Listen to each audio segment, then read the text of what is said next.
right, Art 1, we are going to actually work on coloring in our Fauvism Landscape, and I'm excited.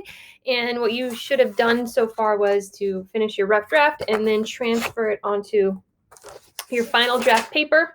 Okay, and there you go. You can see how it transferred on. I used the graphite transfer method.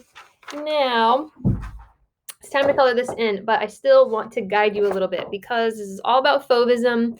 This is all about having a really colorful, amazing landscape. It's not about being realistic. It's about having fun with the colors and letting them be bright and bold and wild. Remember, Fauvism means wild beast, so the colors got to be a little wild. And I've showed you these examples a bunch of times, and now it's your turn to actually color in your Fauvism landscape. So I want to give you some advice though before you get started. I want to remind you that you all chose color palettes, okay?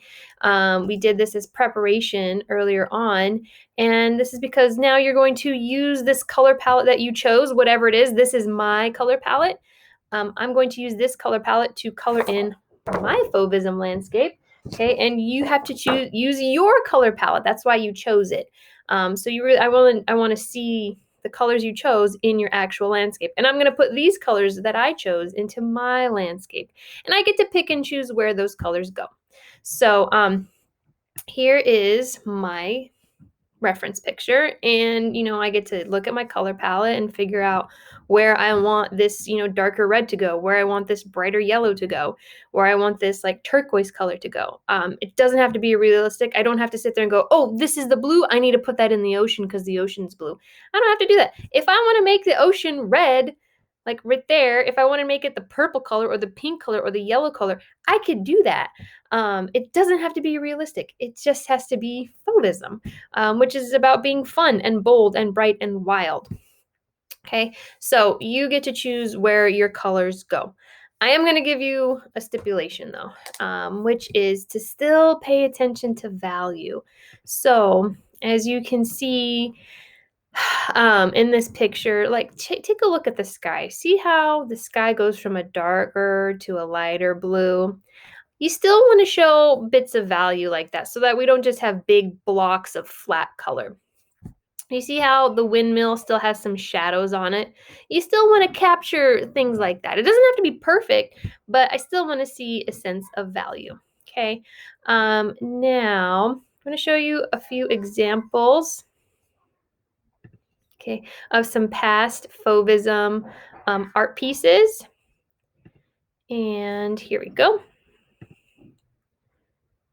So what's good about some of these is that they did show some value. So for example, with these mountains, you can see it goes from darker to lighter. These are the highlights, and then these are the shadows on the mountains. On these buildings, you could see a lighter side and a darker side. And even in the clouds, it goes from light to dark. Down here, we have some Fauvism landscapes that were just colored in really, really flat. We don't really have light and dark and shading and shadows and stuff. It turns out more flat that way.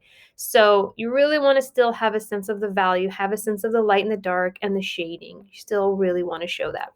So if you do that, then you'll be really successful and your Fauvism landscape will be great. So again, hello, Tango. Okay, Tango, come on. Come on, kitty.